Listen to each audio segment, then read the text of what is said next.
അഞ്ജന, ഈ അംഗനവാടിയെ പറ്റിയുള്ള ഒരു അഭിപ്രായം എന്താണ്? അംഗനവാടി നല്ല ഓർമ്മയാണുള്ളത് എനിക്ക്. ഒത്തിരി ഓർമ്മയുണ്ട്. കാര്യം എത്ര കരഞ്ഞു വിളിച്ച് പോയാലും അവിടെ കിട്ടുന്ന ഫുഡ് നല്ല ടേസ്റ്റ് ഉള്ള ഫുഡൊക്കെ ഉണ്ട്. ഉപ്പുമാവ്, പിന്നെ മുട്ട, പിന്നെ എന്തൊക്കെയാലും ഒരു ബഹളം ഉണ്ടാവും.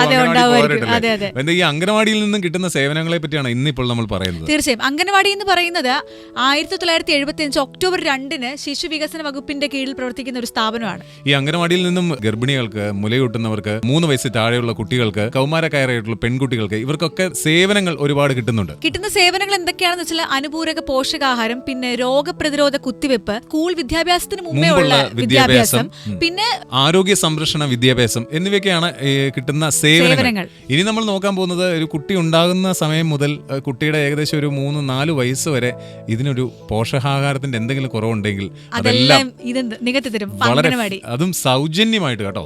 ആദ്യം തന്നെ ഗർഭിണികളായിട്ടുള്ള ആൾക്കാർക്ക്, ഗർഭിണികൾക്കും മുലയൂട്ടുന്നവർക്കും 1 മാസം 2.5 കിലോ ഗോതമ്പ്, പയറ്, എണ്ണ, ഇവർക്ക് വേണ്ടിയ പ്രോട്ടീൻസിന് വേണ്ടിയിട്ട് സാധനങ്ങളൊക്കെ തികച്ചും സൗജന്യമായിട്ട് അംഗനവാടിയിൽ നിന്ന് ലഭിക്കുന്നു. അതുപോലെ തന്നെ ജനിച്ച 6 മാസം മുതൽ 3 വയസ്സ് വരെയുള്ള കുട്ടികൾക്ക് അമൃതം പൊടി, അതിനകത്ത് ന്യൂട്രീഷൻ മിക്സ് ആണ്. അത് ഒരു ദിവസം 130 ഗ്രാം എന്ന കണക്കിന് കൊടുക്കുന്നുണ്ട്. അതായത് ഒരു ദിവസം 130 ഗ്രാം എന്ന് പറയുമ്പോഴത്തേക്കിന് ഏകദേശം ഒരു മാസത്തേക്കിന് 3.375 ഗ്രാം, അതായത് കിലോ 3 കിലോ 375 ഗ്രാം ഒരു മാസം ആ കുട്ടികൾക്ക് കൊടുക്കുന്നുണ്ട്. ഇത് നഴ്സറി പോകുന്ന കുട്ടികൾക്കല്ല കേട്ടോ, 6 മാസം മുതൽ 3 വയസ്സ് വരെയുള്ള കുട്ടികൾക്കാണ് ഇത് സൗജന്യമായിട്ട് ലഭിക്കുന്നത്. അത് കഴിഞ്ഞ് 3 വയസ്സ് മുതൽ നമ്മൾ അംഗനവാടിയിൽ ചേർക്കുമ്പോൾ ബാക്കി സൗജന്യം.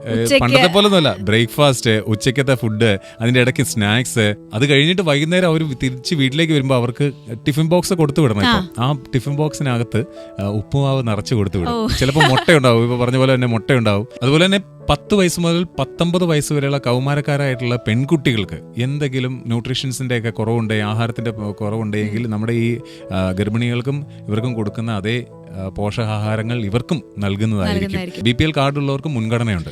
അതുപോലെ തന്നെ പ്രഗ്നന്റ് ആയിട്ടുള്ള ലേഡീസിന് പ്രസവത്തിന് വേണ്ടിയിട്ട് 6000 രൂപ ലഭിക്കുന്നതായിരിക്കും. അതും തികച്ചും സൗജന്യമാണ്. ഇതൊന്നും നമ്മൾ കുറെ ആൾക്കാർക്ക് ഇതൊക്കെ അറിയായിരിക്കും, പക്ഷേ കുറച്ച് ആൾക്കാർക്ക് ഇത്രയും അംഗനവാടി ചെയ്തു കൊടുക്കുന്നതെന്ന് അറിയുന്നില്ലായിരിക്കും. ഇതൊന്നും അല്ല, ഇതിനൊക്കെ കൂടുതലായിട്ടുള്ള ഒരുപാട് കാര്യങ്ങൾ ചെയ്യുന്നുണ്ട്. അപ്പൊ എന്തായാലും ഇതിനൊക്കെ അർഹരായിട്ടുള്ള ആൾക്കാർ തീർച്ചയായും അംഗനവാടിയിലെ സേവനങ്ങൾ നിങ്ങൾ ലഭ്യമാക്കുക.